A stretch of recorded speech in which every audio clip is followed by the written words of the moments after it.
On profite de ce moment-là de silence, ô Dieu, pour te dire merci d'être notre Sauveur, d'être le Dieu saint qui ne peut même pas voir l'impureté tellement qu'il est pur, mais qui a une relation intime avec des pécheurs rebelles, qui boivent de l'iniquité comme de l'eau. Seigneur, comment ça se fait qu'un Dieu aussi merveilleux aime des créatures comme nous? Merci, Seigneur, à ton Fils Jésus. Merci pour ton amour. Merci pour ta grâce. Seigneur, aujourd'hui, on continue notre petite étude sur ce que tu nous demandes dans ta parole, de mettre à mort les péchés de la chair. Seigneur, on ne le fait pas pour chercher à trouver place auprès de toi.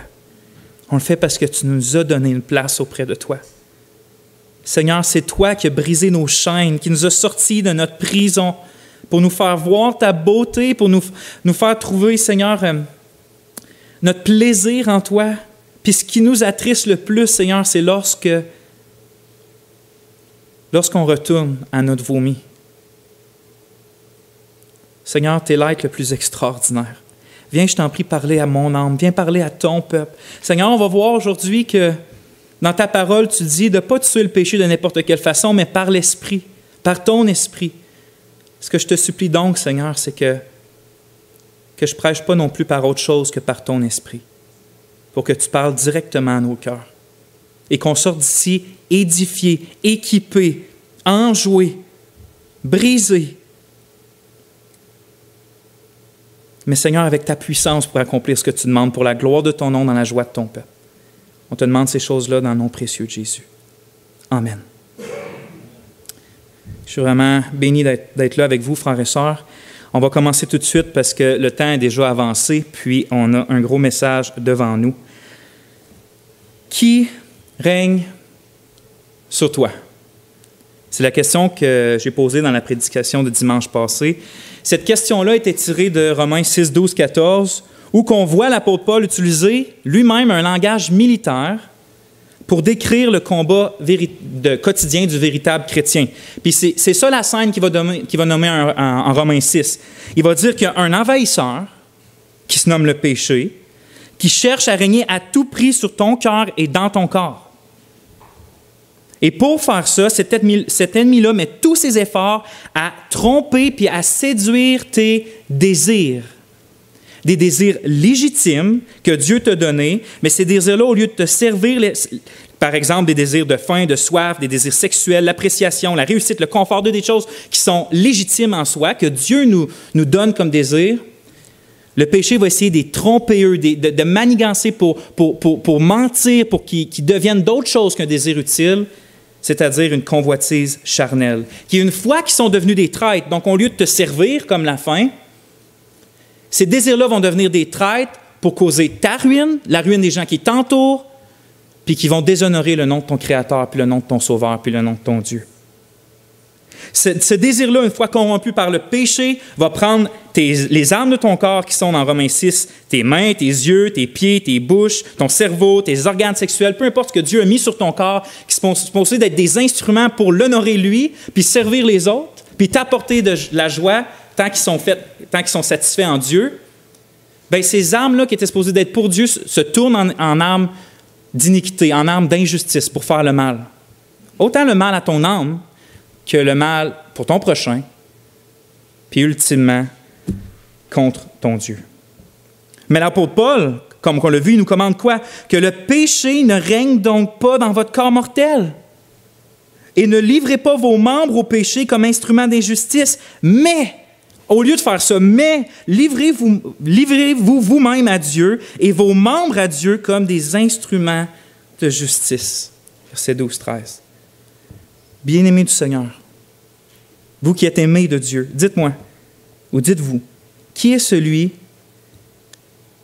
à qui seul appartient le trône de votre cœur et de votre corps? À qui ça l'appartient? À Dieu. À Dieu, à personne d'autre. Ton corps et ton cœur et ton âme appartiennent à Dieu et à lui seul. N'offrons donc pas nos précieuses pensées, parce que ça fait partie de ça, puis nos précieux membres physiques à l'ennemi qui cherche à tout prix à faire la guerre à notre âme. Paul va dire dans Romains 8 qu'on ne doit rien à la chair. Il va dire, ainsi donc, frères, nous sommes débiteurs. Donc, on ne doit pas rien, pas à la chair, pas envers la chair, mais pour vivre selon la chair. Il dit qu'on ne doit rien à la chair. La chair ne t'a rien donné dans la vie. Elle ne t'a rien apporté, sauf quoi? Destruction, malheur, condamnation et honte. D'accomplir les désirs de ta chair, ça ne t'a absolument rien donné. Ton ennemi est contre toi, tu ne lui dois rien. Tu ne vas pas le remercier, lui dire « Ah, merci, tu m'as amené à regarder de la pornographie, donc je vais continuer de te nourrir. » Tu ne dois rien à la chair. Mais l'Esprit de Dieu t'a tout donné. L'Esprit de Dieu t'a illuminé. L'Esprit de Dieu t'a donné un nouveau cœur. Puis l'Esprit de Dieu te donne la puissance d'agir contre le péché. C'est à lui qu'on doit absolument tout. Donc, agissons pas pour satisfaire la chair, mais agissons pour plaire à l'Esprit de Dieu. Offrons nos membres puis nos pensées à celui qui nous aime. Offrons-les à celui qui nous a sauvés. Offrons-les au seul bon roi des rois.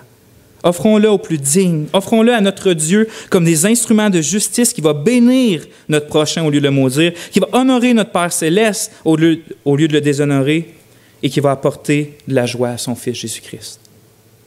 Alors, ma question, c'était quoi? Qui règne sur toi? Le péché qui fait la guerre à ton âme ou Dieu qui t'a racheté de la malédiction puis de la puissance du péché? La réalité du véritable chrétien, peu importe si pour un temps, oui, il laisse le péché prendre du terrain sur le champ de bataille, ça peut arriver malheureusement, puis on passe tout par là. Mais sa réalité demeure, c'est que c'est Dieu qui règne sur lui. Même si pour un temps, il laisse l'ennemi avancer sur le champ de bataille, demeure qu'il y en a un qui est assis sur son trône et c'est Dieu et il va demeurer là. C'est pour ça que le chrétien, le véritable chrétien, va être extrêmement violent, comme qu'on a vu, pas violent envers les autres, mais violent contre tout ce qui essaye de prendre la place qui revient à son merveilleux Sauveur dans sa vie. Il va être violent envers tout ce qui essaye de prendre la place qui revient à celui qui l'a sauvé du péché et du feu éternel.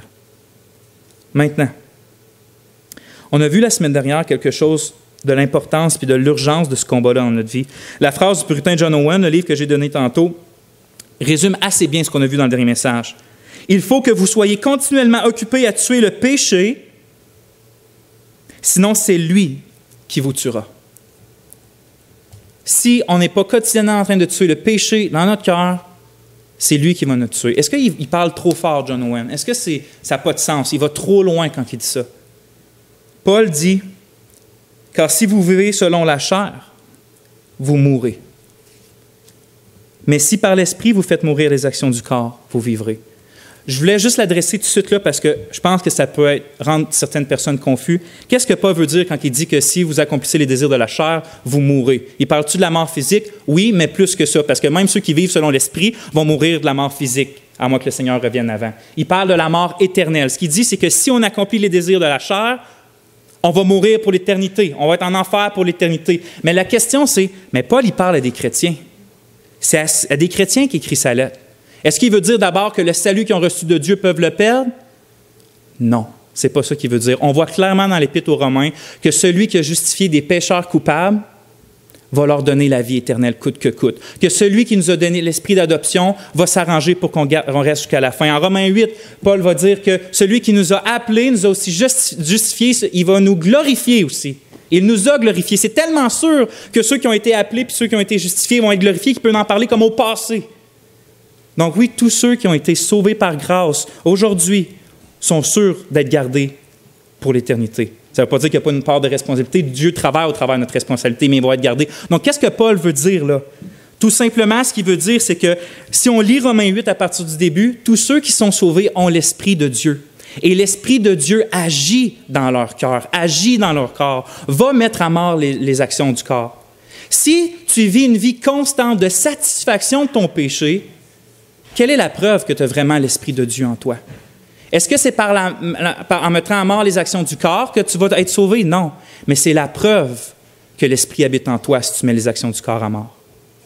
Ce n'est pas une question de perdre ce salut ou de gagner son salut, c'est qu'est-ce qu'on voit dans ta vie quand on regarde.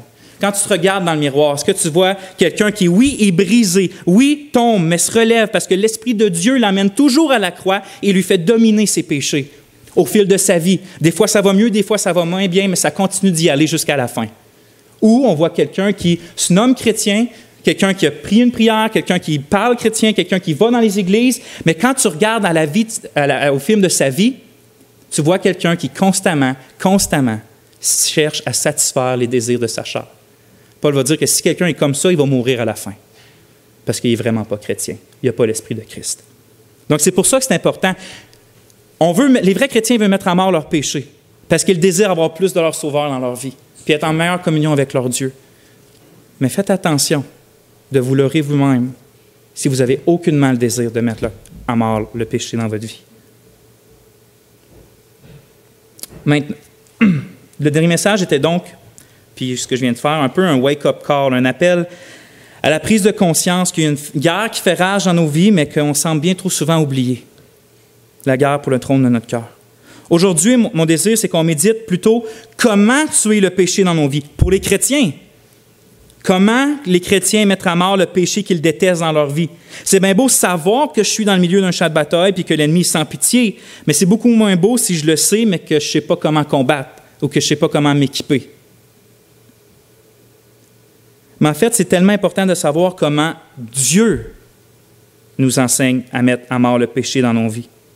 Et non pas tenir acquis qu'on le sait comment mettre à mort le péché dans notre vie, parce que je vous garantis une chose, c'est qu'en général, puis je parle pour moi, puis je vous inclus, la plupart du temps, on ne sait pas vraiment comment mettre à mort le péché dans notre vie. Savez-vous que les enfants de Dieu ne sont pas les seuls qui se battent contre les actions de la chair sur cette terre-là?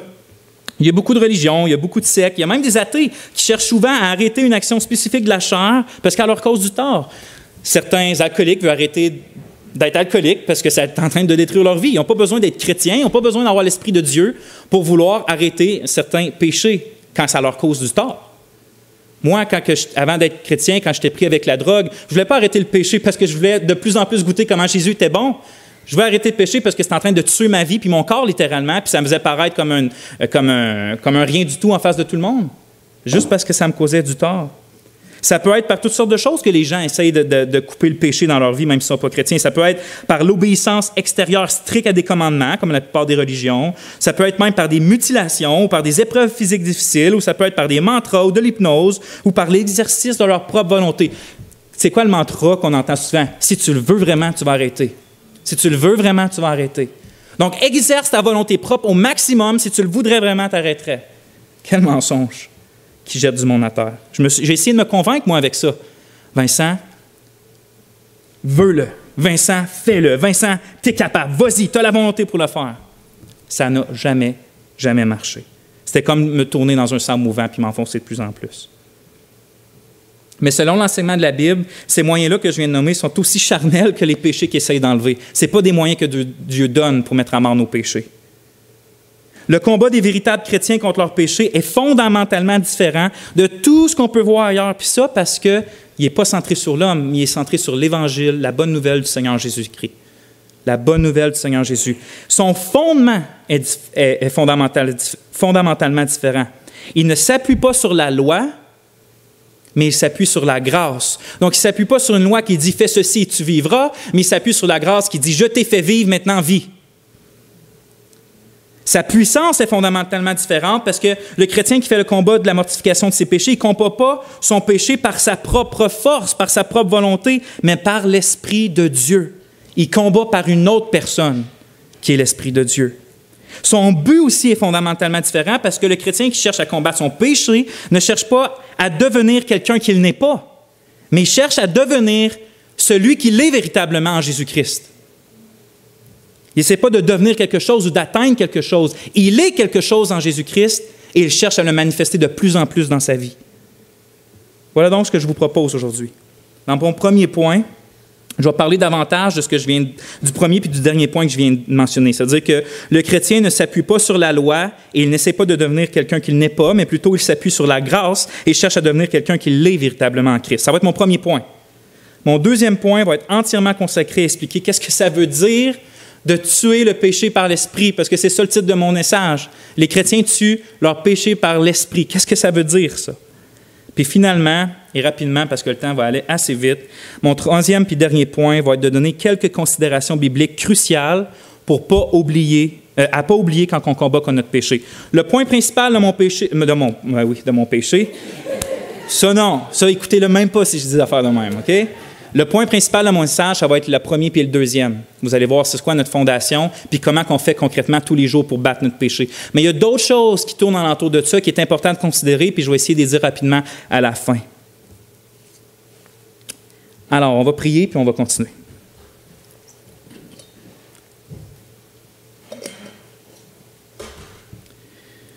Seigneur, je te demande vraiment de parler directement à mon cœur et à nos cœurs. Je te demande vraiment de mettre la simplicité dans ma bouche, de nous humilier puis de nous relever, Seigneur. Amen.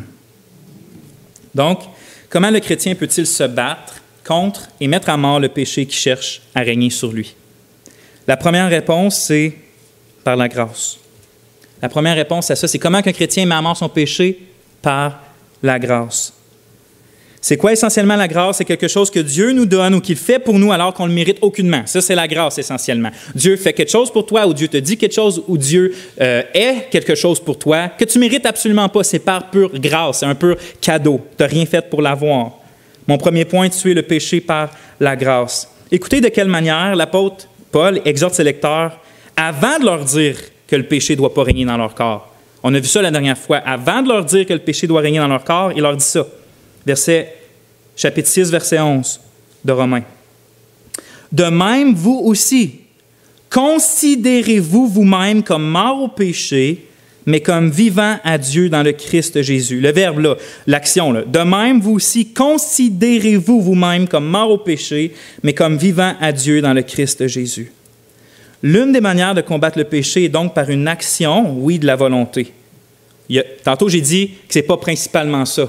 C'est par l'Esprit de Dieu. Mais il y a une des choses qu'on ne doit pas oublier, c'est qu'au départ, pas au départ, mais essentiellement, de combattre par la grâce, ça va être de se rappeler quelque chose. Ça va être d'agir dans nos pensées, de mettre nos pensées sur un fait, sur une réalité, sur une vérité. Mais de quelle manière on fait ça? C'est quoi la vérité qu'on va mettre dans nos pensées? Rappelez-vous qu'il y a 5 chapitres sur Dieu, le péché et la justification qui ont précédé le chapitre 6 de Romains. Là, on est au chapitre 6. C'est la première fois où Paul va dire quelque chose, un verbe d'action. Considérez-vous. Il va commencer à nous parler de notre sanctification. Mais avant de faire ça, 5 chapitres, il va prendre, à pas nous parler de ce qu'on doit faire, mais qu'est-ce que Jésus a fait pour nous. Paul ne nous enseigne pas comment combattre le péché tant que nous n'avons pas appris comment Christ a combattu le péché en premier et fait ce que nous ne pouvions pas faire, ce que la loi ne pouvait pas faire non plus. C'est étonnant pour nous qui est en Occident parce que nous, on est des gens pragmatiques. Ça veut dire qu'on veut tout le temps le pratico-pratique. Laisse faire la théorie, amène-moi à faire ce que je dois faire. Je m'en fous un peu de la théorie. Si ça marche ce que tu fais, je veux le faire parce que tu dis que ça marche. Ça, c'est être pragmatique. C'est de faire les choses de façon pratico-pratique. Donc, c'est dur pour nous de ne pas sauter les 5 premiers chapitres et dire « Paul, je veux tuer mon péché, là, comment que je fais concrètement? » là? Mais Paul, il dit « Attends, j'ai des choses à te dire avant. Tu as des choses à savoir, tu as des choses à considérer. » Parce que Paul n'enseigne jamais en premier le pratico-pratique. Écoutez ses épîtres, constamment Paul va faire doctrine, enseignement, théologie, basé sur la vérité, marche comme ça. Basé sur la vérité, pense comme ça. Basé sur la vérité, agit comme ça. C'est toujours basé sur la vérité, pas juste le pratico-pratique. Donc, il y a d'abord 5 chapitres pour nous aider à comprendre pourquoi la justification par la foi est absolument essentielle comme fondement de la lutte contre notre péché. Vous ne pouvez pas combattre le péché avec succès jusqu'à ce que vous sachiez premièrement que votre péché est pardonné. Vous ne pourrez jamais vous battre contre un péché dans votre vie si vous n'avez pas la conviction d'abord que ce péché-là a été pardonné. Autrement dit, le seul péché sur lequel vous pouvez triompher dans la pratique quotidienne, c'est un péché pour lequel Christ est mort. Dit d'une autre manière encore, si Christ n'était pas mort pour enlever notre condamnation, on ne pourrait faire aucun progrès dans la sanctification. Tu aurais beau te forcer. Si Christ n'est pas d'abord mort pour toi, enlever ta condamnation, te donner un nouveau cœur, tu ne peux absolument rien faire. Puis il dit d'une autre façon, finalement, on ne se sanctifie pas pour être justifié aux yeux de Dieu, pour que Dieu nous voie comme des justes. On est justifié par la foi pour qu'on devienne saint par après. Dieu nous déclare juste, nous donne la meilleure lettre qui soit au début, le meilleur vêtement. Il dit, « Tant tu as un A à ton cours de maths. Peu importe, tu as un A à ton cours de maths, je te déclare juste. Maintenant, réjouis-toi du cours. Maintenant, tu as la liberté d'apprendre les mathématiques sans te soucier de la note finale. » Christ nous déclare juste au début, puis il dit maintenant vis avec ce que je t'ai donné. C'est la raison pour laquelle Romains 1 à 5 précède Romains 6. Notre triomphe concret sur le péché dans notre corps et dans notre cœur, c'est la suite du triomphe concret du Christ sur le péché à la croix. La première chose qui devait arriver pour qu'on domine sur notre péché, c'est Christ qui meurt à notre place sur la croix pour enlever la condamnation puis nous donner un nouveau cœur. La suite de ça, c'est nous qui mettons en pratique ce qui nous a été donné. Donc, voici 4 vérités qu'on trouve dans Romains 1 à 6. Qui sont la base de notre combat pour le péché. Puis c'est important, on ne veut pas être des gens juste pragmatiques. On veut savoir, considérer dans notre cœur et dans notre tête pourquoi qu'on peut mettre à mort maintenant le péché dans notre vie. Les 4 vérités. La première, c'est que Christ est mort pour notre péché. Il est écrit en Romains 3, 25, c'est lui, en parlant de Jésus, que Dieu a destiné à être, par son sang pour ceux qui croiraient, victime propitiatoire. Le mot propitiatoire, c'est peut-être compliqué pour nous, mais ça contient l'idée de satisfaire, d'apaiser, d'enlever quelque chose. Le Christ a donc versé son sang, c'est-à-dire qu'il est mort, pour que la colère de Dieu à cause de nos péchés soit satisfaite, soit apaisée, soit enlevée. Ou comme le dit Romains 5, 8, 9, « Mais Dieu prouve son amour envers nous en ce que lorsque nous étions encore des pécheurs, Christ est mort pour nous. » À plus forte raison, donc, maintenant que nous sommes justifiés par son sang, serons-nous sauvés par lui de la colère. Tu étais éloigné de Dieu, tu haïssais Dieu, tu prenais plaisir en n'importe quoi d'autre que Dieu. Quand tu étais dans cet état-là, Dieu a donné ce qu'il y avait de plus précieux pour toi, son Fils bien-aimé. Maintenant, tu es adopté dans sa famille, tu es couvert de la justice de Christ. Comment tu peux douter qu'il va t'emmener jusqu'à la fin et que tu vas t'épargner de sa colère? C'est ce que ce verset-là dit. Donc, c'est la première vérité dans notre combat contre le péché. Oublie jamais ça. Oublie jamais que tes péchés ont été pardonnés parce que si tu l'oublies une seule journée, Satan va venir te vaincre avec une conscience désespérée puis une conscience coupable. Puis une conscience coupable et désespérée n'aide jamais à marcher dans la vie de sanctification, n'aide jamais à mettre à mort un péché, parce que quand tu tombes et tu retombes pour le même péché pour lequel tu demandes pardon et tu demandes pardon et tu demandes pardon, Satan va venir, va dire, comment oses-tu retourner à Christ? Comment oses-tu espérer que Dieu va t'aider? Espèce d'hypocrite. Quand on considère que Christ est mort pour nos péchés, ce n'est pas ce genre de pensée-là qu'on va avoir. Deuxième chose, nous sommes morts et nous sommes ressuscités avec le Christ. C'est la deuxième vérité qu'on voit dans les chapitres 1 à 5, 1 à 6. Quand Christ est mort, puis quand Christ est ressuscité, il y a presque 2000 ans, toi, tu es mort, puis tu es ressuscité avec lui, selon la Bible. Ou pour être plus précis, Dieu nous considérait comme, au moment de la mort du Christ, comme unis avec lui, afin que la punition que lui a eue, c'est comme la punition qu'on aurait eue. Puis quand que lui a eu la récompense de ressusciter entre les morts, nous aussi, on a la même récompense. La Bible nous unit tellement au Christ que quand ces choses-là lui arrivent, c'est comme si elles nous seraient arrivées à nous. Sa résurrection devient la nôtre. La punition qu'il y a eu pour le péché devient la nôtre. Romains 6, 6. Notre vieil homme, c'est-à-dire nous, avant qu'on soit rendus chrétiens, notre vieil homme a été crucifié avec lui, mis à mort avec lui. Au verset 8, on lit « Nous sommes morts avec Christ ». Saviez-vous que là, 2000 ans presque, vous étiez morts et ressuscités avec Christ? C'est comme ça que la Bible parle de vous. Ces deux premières réalités qu'on vient de voir pour vaincre le péché dans nos vies se sont produites d'une façon historique en dehors de nous-mêmes. Tu n'as même pas encore à voir dans le combat de ton péché. Il y a deux choses qui sont arrivées. C'est que Christ est mort pour tes péchés avant même que tu sois né et tu as été uni à Christ avant même que tu sois né parce que quand Christ est mort et ressuscité, tu étais avec lui aux yeux de Dieu. Donc, la victoire de notre péché a été réglée il y a presque 2000 ans. Ça ne veut pas dire qu'on n'a pas à se battre encore contre les manifestations du péché dans notre vie, mais il y a presque 2000 ans, la victoire sur le péché a été gagnée pour toi. La tête du serpent a été écrasée. Troisième chose, Dieu nous justifie par la foi. Parce qu'on est unis au Christ, Dieu pardonne tous nos péchés, mais il fait d'autres choses aussi. Il nous impute, c'est-à-dire qu'il nous donne, il met à notre compte la justice parfaite de Christ. Donc, au lieu d'avoir une dette, on est infiniment riche de justice aux yeux de Dieu. Paul l'exprime ici en 2 Corinthiens 5, 21.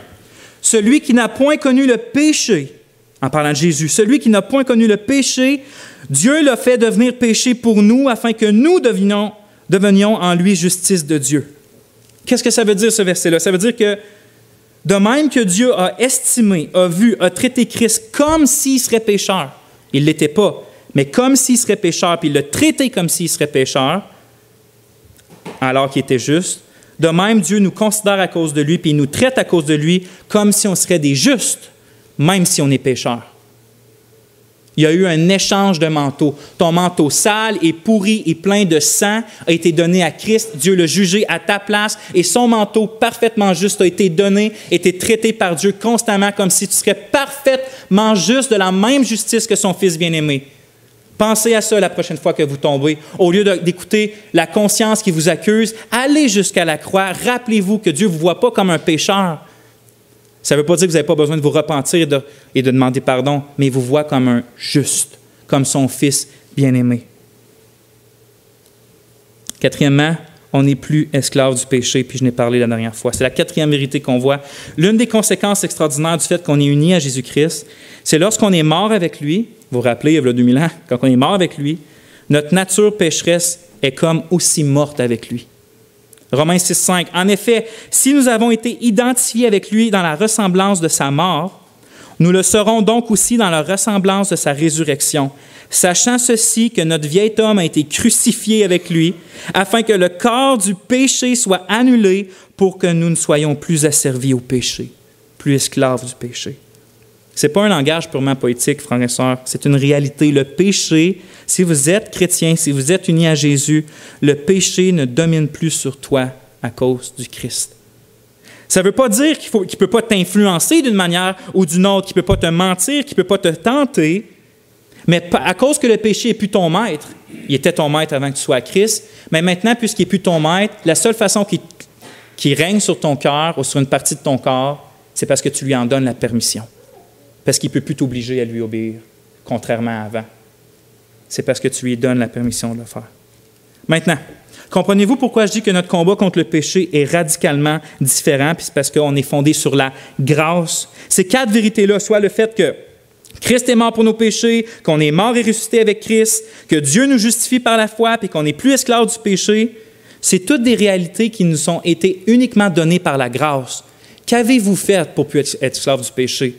Est-ce que vous avez fait des grands efforts dans votre vie, puis Dieu dit « Hey, je vais récompenser tes efforts, maintenant le péché ne dominera plus sur toi. » Non. Christ te l'a donné. L'Esprit t'a donné un nouveau cœur, qui par la foi a été uni avec Dieu. Tes péchés ont été pardonnés. Le manteau de Jésus t'a été donné. C'est tous des dons gratuits. Tu n'as rien mérité pour ça. Je veux dire, tu n'as rien fait pour mériter ça. C'est la différence entre le christianisme et toutes les autres religions ou de n'importe quel programme d'amélioration morale. Il y en a beaucoup, ça, des programmes qui cherchent juste à être de meilleures personnes. Ce sont les réalités de l'Évangile de la grâce que l'apôtre Paul nous rappelle avant de nous faire une exhortation à combattre le péché. Pourquoi? Parce que, comme on l'a vu précédemment, l'une des premières choses que Paul nous demande de faire en Romains 6,11, c'est ça. De même, vous aussi, considérez-vous vous-même comme morts au péché, mais comme vivants à Dieu dans le Christ Jésus. Considérez-vous vous-même comme morts au péché. Notre première action, frères et sœurs, dans notre combat pour le péché, c'est un acte mental et volontaire qui vient dans l'engagement direct avant l'engagement direct avec la tentation. C'est-à-dire, OK, la tentation va venir tantôt, vers 1h, mettons, mais avant ça, il faut que tu aies fait un acte de ta pensée. C'est quoi cette pensée? C'est quoi cet acte-là? C'est quoi cet acte-là volontaire? C'est de considérer, c'est d'emmener dans ta tête, dans ton cœur, des vérités, celles-là qu'on vient de voir. Tu dois te considérer comme tu l'es vraiment, comme Paul le décrit avant le verset 11. Vous vous estimez, vous vous reconnaissez, c'est ça que le verbe veut dire, mort au péché et vivant à Dieu. Parce que c'est exactement ce que vous êtes dans le Christ Jésus. C'est pour ça que j'ai dit tantôt qu'on n'essaye pas de devenir quelque chose qu'on n'est pas. Dieu dit qu'on est quelque chose, le roi de l'univers dit que tu es quelque chose, et toi, tu dois te considérer comme lui, il dit que tu l'es vraiment. Lorsque Paul écrit « De même, vous aussi » au début du verset 11, il fait référence au verset 10 qui vient juste d'écrire, le fait que Christ est mort au péché et qu'il vit maintenant pour Dieu. En d'autres mots, c'est comme si Paul dirait « De même, vous qui avez été unis au Christ dans sa mort et dans sa résurrection, de même, emmenez votre esprit et votre volonté en alignement avec cette réalité-là. Emmenez ce que vous êtes et vos pensées. Forcez-vous à penser comme la réalité que je viens de décrire. Pensez de cette manière-là, réfléchissez de cette manière-là, connais-toi toi-même selon cette manière-là. Considère ceci pour être la vérité sur ta vie. Tu es mort et tu es ressuscité avec le Christ. Tu es libre du péché. C'est ça la vérité. Peu importe les autres pensées qui vont venir te dire des choses, la réalité, c'est que tu es en Christ, que tes péchés sont pardonnés, que tu es justifié par Dieu, qu'il t'aime et que tu n'es plus sous l'emprise du péché. Face à notre péché, frères et sœurs, emmenons donc notre esprit puis notre cœur en alignement avec toutes ces réalités-là qu'on a vues que Paul a annoncées. Christ est mort pour nous. On est mort avec lui, puis on est ressuscité avec lui. On est unis en lui. On est justifié par lui, puis on est libre du péché. On est libre, frères et sœurs, du péché. Il faut penser de cette façon-là. Il faut accueillir, embrasser cette œuvre-là que Dieu a faite en nous comme un trésor. L'ennemi va te faire croire que tu ne peux pas résister au péché. Sa tentation est bien trop forte, donc aussi bien t'y laisser aller. Tu n'es pas capable, tu n'as pas la force. Ce coup-là, le péché est vraiment trop fort. Mensonge! C'est pas vrai. Tu es libre des chaînes de la convoitise. Dieu les a brisées. Tu peux y résister par l'aide de Dieu. L'ennemi va te faire croire aussi que Dieu te condamne à cause de ton péché. Alors, aussi bien s'il en en sait davantage, je veux dire, OK, j'ai déjà désobéi à Dieu 2, 3 fois, 10, 20, 30 fois, 1, 2, 3 ans. C'est sûr que je suis condamné, donc aussi bien continuer. Mensonge. Tu as été pardonné et justifié par Dieu. L'ennemi va te faire croire qu'il faut que tu fasses mieux pour être accepté de Dieu. Mensonge. Quel manteau que tu portes déjà? Le manteau du Christ. La seule façon que Dieu ne te réaccepte pas dans sa présence, c'est qu'il aime moins son Fils Jésus, parce qu'il te voit en lui. Est-ce que ça va arriver que le Père va moins aimer le Fils? Jamais. Il ne t'aimera jamais moins non plus. Voyez-vous, la Bible présente la pensée qu'on a comme un muscle qui peut être exercé. Partout, on voit que notre pensée est comme un muscle. On s'entraîne pour bien des choses dans la vie. On va au gym, on gonfle nos muscles, on fait de la course, on entraîne tout. Mais on oublie comme notre pensée. Comme si notre pensée ne pourrait pas saisir quelque chose et la garder, et quand que ça part, le reprendre et le regarder, puis que ça deviendrait de plus en plus fort. Mais c'est exactement ce que le Seigneur Jésus et les apôtres présentent, que notre entendement, que notre pensée, c'est comme un muscle dans lequel on peut rejeter des choses, puis qu'on peut prendre des choses et les garder. Donc, il faut garder constamment dans notre pensée, pas les mensonges, pas les choses de ce monde, pas les choses qu'on trouve ailleurs, mais les réalités de l'Évangile de la grâce. On les prend dans notre cœur et on les garde là. Et quand un mensonge vient et nous les enlève, on fait « Non, tasse-toi », on le reprend et on le garde là. C'est ce que je suis. Je suis libre du péché, je suis pardonné, je suis justifié. On les garde. Puis là, quelqu'un pourrait dire « Ouais, mais ça, c'est de l'autosuggestion. » Si tu penses ça, tu n'as rien compris à ce que la Bible a dit. Ce n'est pas de l'autosuggestion. L'autosuggestion, c'est de te forcer à penser quelque chose qui n'est pas la réalité. Ah, t'es comme faible et fragile, mettons physiquement, puis tu dis non, je suis fort, je suis grand, je suis gros, je vais aller des roches. Ça, c'est de l'autosuggestion. T'as beau te penser fort, te le répéter sans arrêt, mais tu ne lèveras pas plus une roche de 2000 livres, à moins que tu t'entraînes pendant vraiment longtemps. L'autosuggestion a ses limites. Ce n'est pas ce qu'on est en train de faire. Parce qu'on n'est pas en train d'essayer de se convaincre de quelque chose qui n'est pas vrai. Le chrétien est vraiment uni à Christ. Le chrétien est vraiment pardonné. Le chrétien est vraiment justifié. Le chrétien appartient vraiment à Dieu. Le chrétien est vraiment libre du péché. C'est ça, c'est des réalités. Donc, ce que tu veux faire, c'est juste de repousser les mensonges pour croire vraiment ce qui est vrai. Ce n'est pas de l'autosuggestion. Il s'efforce seulement de devenir ce que le roi des rois et le créateur du ciel et de la terre déclare sur lui-même. Remarquez le donc au verset 12. Il dit que le péché, au verset 6, chapitre 6, que le péché ne règne donc pas dans votre corps mortel pour vous faire obéir à ses convoitises. Donc, après se considérer comme nous le sommes vraiment, avant d'affronter la tentation, un acte de notre pensée, là vient le temps d'engager directement la tentation. Quand le péché attaque avec des désirs traîtres comme Judas, quand il prend un de tes désirs et il le transforme en convoitise, qu'est-ce qu'il faut dire? Non. Non. Quand il attaque avec la convoitise d'alcool ou de nicotine ou de marijuana ou de cocaïne ou de sucre ou d'excès de table ou de paresse ou d'impatience ou de calomnie ou de vengeance ou d'immoralité, on dit non. C'est ce qu'on dit. On dit non. Il y a un réel engagement de notre volonté. On va voir que c'est un autre qui va tuer le péché dans notre vie, mais ça ne veut pas dire qu'on n'a pas un acte de notre volonté à faire et cet acte-là regarde la convoitise et dit non. Quand le péché envoie des désirs trompeurs de Judas pour tenter ou dans le but de présenter nos membres comme des armes d'injustice, ce qu'on veut faire, c'est qu'on veut préférer un autre dirigeant. on veut préférer Dieu au péché. Mais il y a encore quelque chose à souligner, c'est qu'on l'a vu la dernière fois, c'est écrit que le péché ne règne donc pas dans votre corps mortel pour vous faire obéir à ses désirs ou à ses convoitises. Comme on l'a vu dans le dernier message, remarquez comment que le péché attaque dans votre corps. Comment que le péché agit.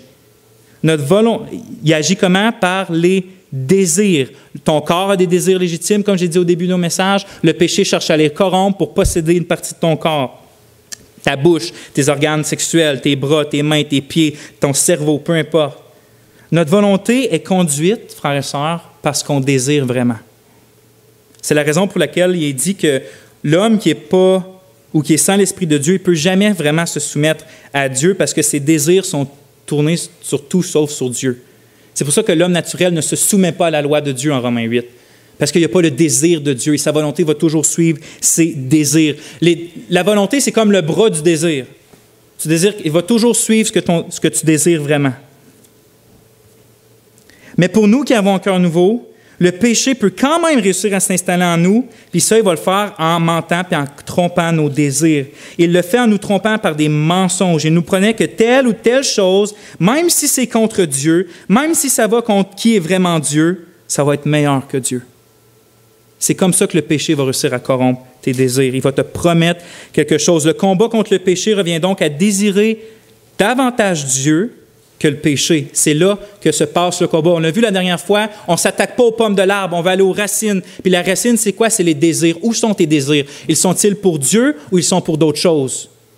C'est là que ce combat-là se passe au niveau des désirs. Tu vas pouvoir t'acharner comme tu veux sur d'arrêter de regarder la pornographie, d'arrêter de prendre trop de nourriture de table, d'arrêter d'être paresseux, d'arrêter de dire du mal à ta femme. Tu vas pouvoir essayer d'arrêter comme tu veux. Tu vas juste essayer d'arrêter les choses extérieures. Ça ne marchera pas. Tu dois avoir un désir supérieur de vengeance, un désir supérieur d'immoralité sexuelle, un désir supérieur que ça. Et ce désir-là, il doit être en Dieu. Simple à dire, mais plus compliqué à mettre en pratique. N'est-ce pas? Comment faire pour trouver tout ce que Dieu est et fait plus désirable que les mensonges du péché? La réponse est le titre de mon message, puis là, ça nous amène à mon deuxième point, qui est tuer le péché par l'Esprit. Tuer le péché par l'Esprit. Romains 8, 13, on lit ça. « Mais si par l'Esprit vous faites mourir les actions du corps, vous vivrez. » Donc, par quoi qu'on fait mourir les actions du corps? Par l'Esprit. C'est la seule manière de faire mourir les actions du corps qui est dans le contexte. Les actions du corps, ce n'est pas juste à lever ma main comme ça. C'est les actions du corps qui ont été influencées par une convoitise, qui servent à faire de l'injustice ou de l'immoralité. C'est par l'Esprit que le contexte dit. Par l'Esprit de Dieu dans le contexte. En d'autres mots, nous, on tue les actions du corps, mais ce n'est pas nous qui le fait, c'est quelqu'un d'autre qui est le Saint-Esprit. Quoi? Bien, bienvenue, frères et sœurs, dans le christianisme. Mais étonnez-vous pas de cette façon-là que la Bible présente le combat parce que c'est rempli partout. Regardez dans Philippiens. « Mettez en œuvre votre salut avec crainte et tremblement. Vous le mettez en œuvre, car la raison, c'est Dieu qui produit en vous et le vouloir et le faire selon son bon plaisir. » C'est-tu toi ou c'est pas toi? C'est toi, mais c'est pas toi, c'est Dieu. 1 Corinthiens 15, 10, Paul est la même chose. « Par la grâce de Dieu, je suis ce que je suis, et sa grâce envers moi n'a pas été vaine. Loin de là, j'ai travaillé plus que tous, non pas moi toutefois, mais la grâce de Dieu qui est avec moi. » Paul, c'est-tu toi ou c'est pas toi? OK, c'est toi, tu dis que c'est toi plus que tous, mais tu dis que c'est pas toi, que c'est l'Esprit de Dieu, que c'est la grâce de Dieu en toi. C'est ça la vie chrétienne. Puis demandez-moi pas vous expliquer comment ça marche, c'est comme ça que la Bible le présente. Donc, qu'est-ce que ça veut dire, le fait de tuer le péché par l'Esprit? Puis on va répondre en 3 étapes, chacune avec un texte différent. La première étape, il faut que tu fixes tes pensées sur les choses de l'Esprit. Remarquez dans Romains 8, 5 à 6, comment Paul va parler de la chair et de l'esprit. C'est les mêmes duos qu'on voit là, au verset 13, là. Chair, esprit. C'est juste un peu plus haut, au verset 5, 6. « Car ceux qui sont selon la chair ont leur pensée aux choses de la chair, mais ceux qui sont selon l'esprit, aux choses de l'esprit. » Ou les pensées aux choses de l'esprit. « Car la pensée de la chair est la mort, c'est la même chose qu'au verset 13, mais la pensée de l'esprit, vie et paix, la même chose qu'au verset 13. » Être selon la chair implique puis consiste à avoir des pensées occupées aux choses de la chair, tout ce qui oppose Dieu. C'est pour ça que j'ai dit tantôt que Paul va dire que ceux qui vivent selon la chair vont mourir. Parce que si toutes tes pensées, ton cœur et ta vie est constamment pour satisfaire et penser aux désirs de la chair, tu n'es pas régénéré, tu n'es pas de Dieu. Et être selon l'Esprit implique et consiste à avoir des pensées occupées aux choses de l'Esprit. Donc, la première étape, la réponse de savoir c'est quoi tuer le péché par l'Esprit, c'est ça, c'est de mettre à mort les actes du corps par l'Esprit, implique que nos pensées sont aux choses de l'Esprit. Puis moi, quand je suis arrivé là, j'ai dit, OK, mais qu'est-ce que ça veut dire, ça? Parce que au moins, on sait qu'il ne faut pas se contenter de regarder la tentation puis de dire non. J'ai dit que c'est ça, oui. Quand la tentation vient, tu dis non, je préfère Dieu, mais en fait, je veux regarder les choses de l'Esprit. Mais c'est quoi regarder les choses de l'Esprit? Je dis non, mais je fais quoi d'autre? On doit diriger nos pensées, nos cœurs, notre foyer spirituel d'une manière spécifique, à savoir les choses de l'Esprit. Quelles sont ces choses-là? Il serait utile de le savoir, puisque c'est sur ces choses-là qu'on doit fixer notre cœur et nos pensées si on veut combattre le désir du péché, les choses de l'Esprit. À ma deuxième étape, pour savoir qu'est-ce que ça veut dire, dans le texte de 1 Corinthiens 2,14, tournez pas, je vais vous le lire. C'est le seul autre endroit dans le Nouveau Testament où que les mêmes mots grecs sont employés. Il y a 2 places où que les choses de l'Esprit sont employées dans le Nouveau Testament. C'est dans le verset 8, c'est dans le chapitre 8 de Romains et dans le chapitre 2 de 1 Corinthiens. C'est le seul autre endroit que Paul utilise cette expression-là. Regardez ce qu'il dit. Mais l'homme naturel n'accepte pas les choses de l'Esprit de Dieu car elles sont une folie pour lui. C'est à quoi qui fait référence dans le contexte les choses de l'Esprit? On lit, juste avant, « Or, nous n'avons pas reçu l'Esprit du monde, mais l'Esprit qui vient de Dieu, afin que nous connaissions les choses que Dieu nous a données par sa grâce. Et nous en parlons non avec des discours qu'enseigne la sagesse, mais avec ceux qu'enseigne l'Esprit, employant un langage spirituel pour les choses spirituelles. Mais l'homme naturel n'accepte pas les choses de l'Esprit de Dieu, car elles sont une folie pour lui, et il ne peut les connaître parce que c'est spirituellement qu'on en juge. » Ainsi, dans ce verset-là, les choses de l'Esprit sont les paroles inspirées que Dieu a données à ses apôtres qui ont communiqué à l'Église par écrit ou par vive voix. Dans ce contexte-là, c'est ça les choses de l'Esprit dans 1 Corinthiens 2. C'est l'inspiration des Écritures au travers des apôtres. Puis souvenez-vous que c'est le seul autre endroit dans le Nouveau Testament qui est employé. Donc moi, ce que j'en déduis, on va voir si ça fit avec le reste des Écritures, j'en déduis que ce que Paul dit en Romains 8,6, que ceux qui sont selon l'Esprit fixent leurs pensées sur les choses de l'Esprit, il veut signifier que ces personnes-là fixent leurs pensées sur les paroles de Dieu et les réalités qu'ils décrivent. Pas seulement l'encre sur le papier. Il ne veut pas dire que ceux qui sont selon l'Esprit fixent leurs pensées sur les choses de l'Esprit comme juste ça, c'est fixer notre cœur sur les pensées, sur les choses de l'Esprit. Non! Pas juste de l'encre sur du papier, mais sur les réalités qu'ils décrivent. Quand ils parlent que Christ est la personne la plus admirable, que le ciel est plus désirable que n'importe quoi d'autre sur cette terre, que Christ est ça pour toi et que tu es ça en lui, ces réalités-là qui sont décrites avec de l'encre sur du papier, il veut que notre cœur et nos pensées soient absorbés par ces choses-là, les réalités vers lesquelles la parole pointe. Ce sont les choses de l'Esprit que l'homme naturel rejette, mais que la personne spirituelle ou née de l'Esprit embrasse. Ainsi, je crois que de mettre à mort les actions du corps par l'Esprit, c'est de fixer puis de saturer nos pensées sur les choses de l'Esprit, qui, à mon avis, signifie, puis on vient de le voir, qui est de saturer nos cœurs par les paroles de Dieu puis les réalités qu'elles pointent.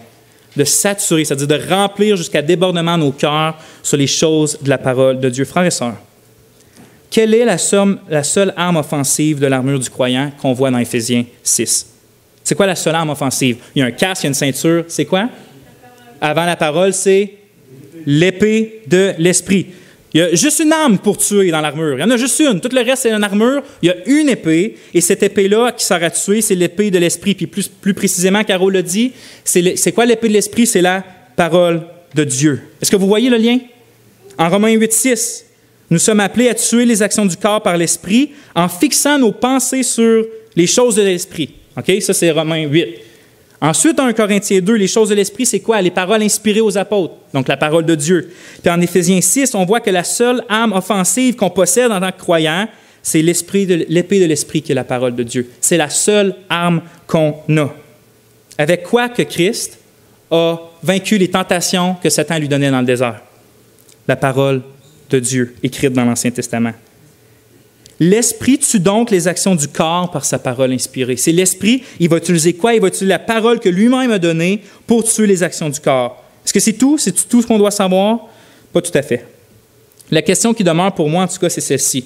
Comment moi je peux faire pour amener la puissance de l'Esprit dans une action qui tue le péché dans ma vie, qui tue le désir. Le péché, il vient me voir et il dit, Vincent, OK, c'est écrit ça dans la parole, mais si tu m'écouterais, tu serais vraiment plus satisfait en ce moment en écoutant ce que je te dis. Comment moi je fais pour battre ça? C'est l'Esprit qui le fait. Comment je fais pour emmener l'Esprit? Parce que l'Esprit, ce n'est pas une chose, ce n'est pas un objet que je peux prendre et dire, hey, Esprit de Dieu, fais ça. C'est une personne divine. Comment je fais pour être disposé à ce que l'Esprit va venir agir dans ma vie? Puis je pense qu'une bonne réponse pour ça se trouve dans Galates 3,5. Regardez ce qui est écrit. Celui donc qui fournit l'Esprit et qui opère des miracles au milieu de vous, le fait-il sur la base des œuvres de loi ou sur celle de l'écoute de la foi? Donnez-moi votre attention encore quelque temps, parce que c'est vraiment important ce passage-là. En d'autres termes, Paul demande ça. Comment l'Esprit Saint coule-t-il avec puissance miraculeuse dans une vie? Que ce soit pour faire des miracles ou que ce soit pour tuer le péché. Comment il agit vigoureusement? Il dit deux options. C'est soit par les œuvres de la loi ou soit par l'écoute de la foi ou de la foi qui écoute. Puis la réponse qu'il s'attend, c'est pas qu'on dise « Ah, c'est par la loi ». Non, il veut qu'on dise « Non, l'Esprit nous est donné et manifesté dans notre vie par la foi qui écoute ». C'est comme ça que Dieu va faire des miracles, quand on croit certaines des promesses. C'est comme ça que Dieu va tuer certains péchés, quand on croit certaines de ses promesses. C'est pour ça qu'il dit pas juste que l'Esprit nous est donné par la foi, mais par l'écoute de la foi. Pourquoi il dit ça comme ça? Pourquoi il ne fait pas juste dire par la foi? Ma réponse, c'est que l'épée de l'Esprit, qui est la parole de Dieu, c'est la parole de Dieu qui nous est communiquée et qu'on croit. Pas juste une foi floue, mais c'est une foi dans quelque chose de concret, dans ce qu'on entend, qui est la parole de Dieu. La foi vient de ce qu'on entend, et ce qu'on entend vient de la parole du Christ. C'est-à-dire que quand la parole de Dieu, qui est l'épée de l'Esprit, t'est proposée, ou que tu le mets à ton cœur, ou que tu le mets à tes oreilles, et quand tu entends ça et que tu crois, l'Esprit va se déplacer avec une action puissante qui va tuer le péché dans ta vie. En d'autres mots, qu'est-ce qui te lie, toi, homme ou femme, avec la puissance du Saint-Esprit? Qu'est-ce qui vous lie entre les deux? C'est la parole de Dieu qui est crue. C'est comme si la parole de Dieu, c'était une prise électrique, puis toi, tu es un objet électrique là. Puis pour aller chercher l'électricité, tu dois étendre un fil et aller te plugger dedans. Ce fil-là, c'est ta foi. Si tu veux avoir l'électricité, il faut que tu te plugues dans la parole de Dieu, que tu crois la parole de Dieu. Quand la fiche et le fil de votre foi va dans la prise de la parole de Dieu, la puissance de l'Esprit est acheminée. Et quand elle est acheminée dans votre vie, elle va le tuer, le péché. Je finis presque avec une manière plus concrète. La manière de combattre les désirs que le péché corrompt en leur faisant des fausses promesses en toi, des promesses alléchantes pour la chair, c'est en méditant et en fixant nos pensées sur les promesses supérieures que Dieu nous donne dans le Christ Jésus qu'on trouve dans la Bible.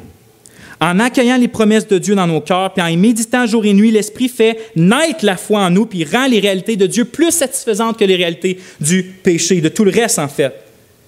C'est cette manière-là de tuer qu'on voit partout dans la Bible. 2 Corinthiens 7,11. « Ayant donc de telles promesses, bien-aimés, purifions-nous de toute souillure de la chair et de l'esprit. » Ayant quoi? Des promesses de Dieu. Les promesses, c'est que Dieu est ton Père, il était accueilli dans sa famille. Il dit donc, à cause de ça, fuis ça. Hébreux 13,5, ça dit, ne vous livrez pas à l'amour de l'argent, contentez-vous de ce que vous avez. Pourquoi? Car Dieu lui-même a dit, je ne te délaisserai point et je ne t'abandonnerai point. Donc, la façon qu'on tue une convoitise qui vient, il faut avoir un désir qui n'est supérieur au désir qu'il met en nous, parce que sinon, c'est sûr qu'on va lui obéir. La seule façon, c'est de prendre la parole de Dieu, de l'emmener, de se plugger avec, et l'Esprit va nous donner la foi de croire dans cette promesse-là supérieure à ce que le péché va promettre. Donc, l'arme secrète contre tel ou tel péché spécifique, c'est de trouver dans la Bible une promesse qui l'adresse directement, de la méditer, de la manger, de la repasser jour et nuit dans ton cœur, d'y croire et de faire confiance à l'Esprit. C'est comme ça que tu vas réussir à mettre à mort le péché dans ta vie. Pense pas qu'en essayant de ne pas cliquer sur Enter quand tu vas sur un site pornographique, que ça va être suffisant. Tu dois aimer Jésus plus que le site pornographique. Puis la seule façon, c'est que tu médites constamment sur comment Jésus est plus satisfaisant que n'importe quoi, comment il est le pain de vie. Et en faisant ça, l'Esprit va venir et rendre Jésus supérieur à la promesse de pornographie. Et c'est comme ça que tu vas réussir à t'en dégager. De jeter ton ordinateur, ça ne suffira pas. De passer par ailleurs que dans un magasin qui te fait tomber, ça ne marchera pas. Ça peut marcher pour un temps, mais le désir va rester là. Tu dois convertir le désir. Et c'est par la parole de Dieu. Par exemple, quelqu'un qui veut tuer définitivement l'excès d'alcool, il va méditer des choses comme « Car ton amour vaut mieux que le vin ». Il va baser sur cette promesse-là. Il va prier que l'Esprit la rende vivante dans son cœur. Mon épouse, pour combattre ses peurs lors de ses accouchements, a un verset spécifique, parce qu'elle a peur des accouchements, elle craint ça. Puis la dernière fois qu'on y était, elle a médité des mois d'avance sur ça. « Ne crains rien car je suis avec toi, ne promène pas des regards inquiets car je suis ton Dieu, je te fortifie, je viens à ton secours, je te soutiens de ma droite triomphante. Voici, ils seront confondus, ils seront couverts de honte, tous ceux qui sont irrités contre toi. Ils seront réduits à rien, ils périront. » Et elle va là, elle a peur. Puis la peur, c'est un péché parce que tu ne fais pas confiance en Dieu. Elle n'essaie pas juste de se convaincre mentalement. Elle prend une promesse, elle la met dans son cœur, puis elle la tient là pendant des mois et des mois et des mois pour que Dieu la soutienne selon sa promesse au moment qu'il promet de le faire. Et pour les deux dernières considérations, il est déjà midi. Donc, je vais m'en abstenir. On va prier et on va demander à Dieu de nous éclairer. Seigneur mon Dieu, j'ai eu l'impression que mes paroles étaient si petites pour des choses aussi grandes. Mais je sais que tu peux faire des miracles dans nos vies. Je prie, Seigneur, de te rendre plus satisfaisant à nos cœurs que tout le reste.